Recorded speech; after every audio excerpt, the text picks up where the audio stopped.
Olá, meus queridos, a graça e a paz do nosso Senhor Jesus Cristo. Vamos dar sequência à nossa série de estudos bíblicos, hoje dando início ao estudo do livro de Miqueias. O profeta Miqueias será estudado a partir de agora. Vamos ver o que diz a palavra do Senhor nos capítulos 1 e 2 do livro de Miqueias. A palavra do Senhor que veio a Miqueias de Moresete durante os reinados de Jotão, Acás e Ezequias, reis de Judá, visão que ele teve acerca de Samaria e de Jerusalém.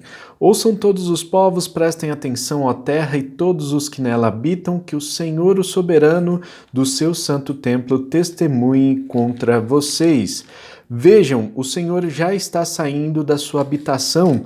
Ele desce e pisa os lugares altos da terra, debaixo dele os montes se derretem como cera diante do fogo, e os vales racham ao meio, como que rasgados pelas águas que descem velozes encosta abaixo. Tudo por causa da transgressão de Jacó, dos pecados da nação de Israel. Qual é a transgressão de Jacó? Acaso não é Samaria? Qual é o altar idólatra de Judá? Acaso não é Jerusalém? Por isso farei de Samaria um monte de entulho em campo aberto, um lugar para plantação de vinhas, atirarei as suas pedras no vale e porei a descoberto os seus alicerces. Todas as suas imagens esculpidas serão despedaçadas e todos os seus ganhos imorais serão consumidos pelo fogo. Destruirei todas as suas imagens, visto que o que ela juntou foi como ganho da prostituição, como salário de prostituição tornará a ser usado. Por causa disso, chorei e lamentarei, andarei descalço e nu, uivarei como um chacal e gemerei como um filhote de coruja, pois a ferida de Samaria é incurável e chegou a Judá. O flagelo alcançou até mesmo a porta do meu povo, até a própria Jerusalém. Não contem isso em Gate, não chorem. Habitantes de Bet-Ofra, revolvam-se no pó, saiam nus e cobertos de vergonha, vocês que moram em Safir. Os habitantes de Zaanã não saiam da sua cidade. Bet-Ezel está em prantos, foi-lhe tirada a proteção. Os que vivem em Marote se contorcem de dor, aguardando alívio, porque a desgraça veio da parte do Senhor até as portas de Jerusalém. Habitantes de Laquis, atrelem aos carros as parelhas de cavalos. Vocês foram o início do pecado da cidade de Sião, pois as transgressões de Israel foram aprendidas com vocês. Por isso, vocês darão presentes de despedida a Moresete Gate. A cidade de Aquzibe se revelará enganosa aos reis de Israel. Trarei um conquistador contra vocês que vivem em Maressa. A glória de Israel irá a Adulão. Rapem a cabeça em pranto por causa dos filhos, nos quais vocês tanto se alegram. Fiquem calvos como a águia, pois eles serão tirados de vocês e levados para o exílio. Continuando no capítulo 2, ai daqueles que planejam maldade, dos que tramam o mal em suas camas. Quando alvorece, eles o executam, porque isso eles podem fazer. Cobiçam terrenos e se apoderam deles, cobiçam casas e as tomam, fazem violência ao homem e à sua família, a ele e aos seus herdeiros. Portanto, assim diz o Senhor, estou planejando contra essa gente uma desgraça da qual vocês não poderão livrar-se. Vocês não vão mais andar com arrogância, pois será tempo de desgraça. Naquele dia vocês serão ridicularizados, zombarão de vocês com esta triste canção. Estamos totalmente arruinados, dividida foi a propriedade do meu povo, ele tirou-a de mim, entregou-a a invasores as nossas terras. Portanto, vocês não estarão na Assembleia do Senhor para a divisão da terra por sorteio. Não preguem, dizem os seus profetas, não preguem acerca dessas coisas, a desgraça não nos alcançará. Ó descendência de Jacó, e é isso que está sendo falado. O Espírito do Senhor perdeu a paciência? É assim que ele age? As minhas palavras fazem bem àquele cujos caminhos são retos. Mas, ultimamente, como inimigos, vocês atacam o meu povo. Além da túnica, arrancam a capa daqueles que passam confiantes como quem volta da guerra. Vocês tiram as mulheres do meu povo dos seus lares agradáveis. De seus filhos vocês removem a minha dignidade para sempre. Levantem-se, vão embora, pois este não é o lugar de descanso, porque ele está contaminado e arruinado, sem que haja remédio. Se um mentiroso e enganador vier e disser: eu pregarei para vocês fartura de vinho e de bebida fermentada, ele será o profeta deste povo. Vou de fato ajuntar todos vocês, ó Jacó. Sim, vou reunir o remanescente de Israel, e os ajuntarei como ovelhas num aprisco, como um rebanho numa pastagem. Haverá ruído de grande multidão. Aquele que abre o caminho irá diante deles. Passarão pela porta e sairão. O rei deles, o Senhor, os guiará. Meus queridos, nós vemos aqui o início do livro do profeta Miqueias, e nos capítulos 1 e 2 nós vemos a mensagem de julgamento, essa advertência dada pelo próprio Deus. Essa palavra veio ao profeta Miqueias enquanto ele estava ali servindo durante os reinados de Jotão, Acás e Ezequias. Isso significa que era o período do reino dividido, o reino do norte e o reino do sul, e Miqueias profetiza para ambos os reinos. Vejamos aqui que ele dá algumas profecias para Samaria e outras também para Judá. Os capítulos 1 e 2 falam acerca dessa advertência, o julgamento está vindo. Os capítulos 3 a 5 falam de uma promessa, o Salvador está vindo, né? Então um Salvador virá para resgatar todo o povo. E os capítulos 6 e 7 do livro de Miqueias fala sobre um desafio: confiem no Senhor, já que Ele está promovendo toda essa questão, todo esse contexto que eles estão vivendo nessa época. O nome Miqueias significa quem é, ó Deus, semelhante a ti, né? Então é uma variante do nome Micaías, né? E muito parecido com Miguel, né? Então seria quem é, ó Deus, semelhante a ti. E nós temos algumas informações preciosas aqui que o próprio profeta Miqueias dá em seu livro, que ele cresceu ali na cidade de Moresete, que fica nos arredores de Jerusalém. Então isso faz do profeta Miqueias alguém que viveu ali todo aquele contexto do povo, alguém que estava muito próximo do povo. E o seu texto, né, tudo que está descrito aqui no livro de Miqueias, tem a ver com o caráter de Deus. Então o nome Miqueias pode nos revelar aqui uma verdade acerca dos escritos do seu livro, né?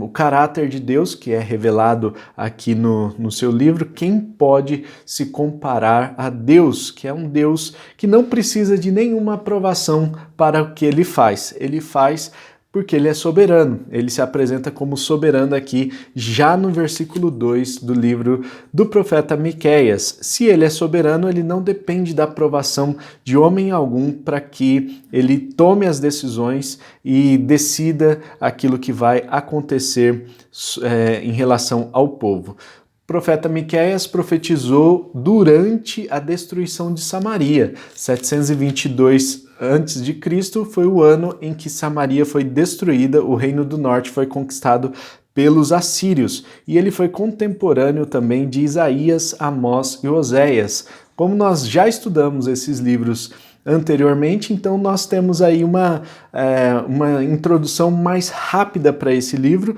Nós podemos ver alguns pecados que declaravam a decadência moral que Israel estava vivendo. Então, alguns pecados bem claros eram a hipocrisia, idolatria, imoralidade e a injustiça social.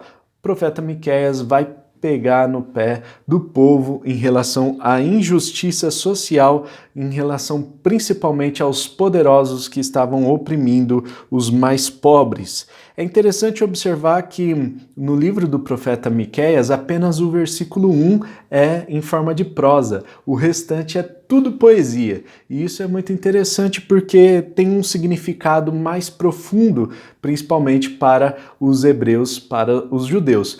Para nós, quando o livro foi traduzido, perde um pouquinho de significado na sua essência. E isso pode fazer com que a gente perca um pouquinho do entendimento do texto. Mas nós temos algumas notas dentro desse livro que nos ajudam a ter um entendimento mais profundo. Por exemplo, já no capítulo 1, tem aqui esse monte de nomes de cidades, né? Então aparece aqui Bet-Ofra, significa casa de poeira, e por isso a poesia diz: revolvam-se no pó. Olha só que interessante, no versículo 11, saiam nus e cobertos de vergonha vocês que moram em Safir, né? Safir, a palavra Safir significa beleza, né? E os habitantes de Zanã não sairão da sua cidade. Zanã significa sair. E aí o profeta faz um trocadilho aqui, né? Não sairão dessa cidade. Bet-Ezel está em prantos, foi-lhe tirada a proteção. Né? Então, Bet-Ezel, esse nome significa cidade ou casa, né? Casa protegida, casa de retiro. Né? Então, foi tirada a proteção. Os que vivem em Marote significa amargo, né? Uma cidade amarga ou lugares amargos. Se contorcem de dor, aguardando alívio, porque a desgraça veio da parte do Senhor até as portas de Jerusalém. Habitantes de Laquis, e a palavra Laquis se assemelha muito a Lareque. Lareque é a parelha de cavalos. Então, olha só, aqui no próprio texto diz que a cidade, os habitantes de Laquis serão como essas parelhas de cavalos. E assim por diante, nós vemos que esses significados dão um entendimento mais profundo para aquilo que nós vemos na poesia. E no versículo 16, pois eles serão tirados de vocês e levados para o exílio. E olha aqui a palavra exílio aparecendo pelo menos aí 100 anos antes de isso acontecer, ser concretizado na região de Judá. Todas essas cidades que foram citadas aqui eram da região de Judá, ou seja, mais de 100 anos antes, o profeta Miqueias já estava falando em exílio para todo esse povo de Judá. Já no capítulo 2, nós vemos os pecados desse povo que foram citados. Então nós vemos aqui a cobiça, e uma cobiça não apenas de desejar, de ansiar o objeto de outra pessoa, mas uma cobiça que se tornou violenta, uma cobiça que gerou violência naqueles poderosos que cobiçavam a casa dos outros, os terrenos dos outros, e praticavam violência contra a família daquelas pessoas que eram donas daquela região. E um outro pecado muito sério que é advertido aqui no capítulo 2 é o pecado de dar ouvidos aos falsos profetas. Não apenas dar ouvidos, mas também advertência contra esses falsos profetas que estavam profetizando as coisas boas, né? Sabe aquela coisa assim de que alguém chega e fala: olha, a coisa tá preta, né? Vai ser ruim, né? Deus está trazendo julgamento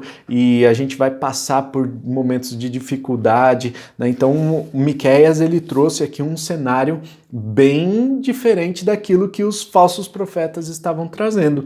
Os falsos profetas estavam dizendo: mas Deus, ele é amor, Deus é um Deus tranquilo, é um Deus perdoador, ele não vai destruir a nação de Israel, fiquem tranquilos, né? Deus vai vai trazer fartura para a gente. E vejam só o que estava acontecendo. As pessoas estavam crendo nessas palavras de falsos profetas, já que Miqueias trouxe uma palavra de juízo, uma palavra dura, e ele se coloca numa posição aqui de chamar a atenção para a sua mensagem, a ponto de estar disposto a aparecer diante de todos nu e descalço, né? Então olha só que cena, né? Miqueias, ele chama a atenção do povo para a sua mensagem, trazendo um comprometimento à fidelidade da mensagem que Deus entregou para ele. Já os falsos profetas, que estavam apenas interessados em receber dinheiro pelas suas profecias, nós vamos ver mais adiante no livro de Miqueias que eles recebiam suborno, recebiam dinheiro, né, para que profetizassem, né, e isso fez com que eles entregassem apenas profecias boas. Né? Então, gente, aquele falso profeta que levava as coisas tudo no lero, né, no lero, e ficava ali falando só as coisas que agradavam os ouvidos do povo. Mas isso é condenado pelo profeta Miqueias, e já no capítulo 2, no finalzinho aqui, nós vemos uma esperança para o povo de Israel. Né? Então o profeta fiel, ele deve sim desmascarar o pecado, deve anunciar o julgamento, mas ele deve trazer também esperança para o povo, esperança de mudança, esperança de consolo da parte de Deus, porque esse é o caráter do nosso Deus. Deus se apresenta de uma forma completa, um Deus que é amor, um Deus que é justiça e um Deus que dá esperança para todas as pessoas, todo o seu povo. Vamos orar? Senhor, muito obrigado, ó Deus, porque o Senhor tem um caráter amoroso, um caráter justo e um caráter perdoador. Que o Senhor, ó Deus, manifeste a sua presença nas nossas vidas no dia de hoje, que possamos não apenas ter um entendimento sobrenatural dessa palavra, mas que possamos vivê-la em nossas vidas de forma que agrada ao Senhor. Nós oramos agradecidos em nome de Jesus. Amém. E amém. Amém. Não se esqueça de compartilhar esse vídeo com os seus amigos, compartilha aí para pelo menos umas 3 pessoas no WhatsApp, né? Vamos montar aí uma rede de pessoas que estudam a palavra de Deus, que se aprofundam na palavra de Deus e que desenvolvem essa paixão pela palavra de Deus. Se inscreva no nosso canal para ficar por dentro das novidades e amanhã tem vídeo novo, se Deus quiser. Um forte abraço. Tamo junto e tchau!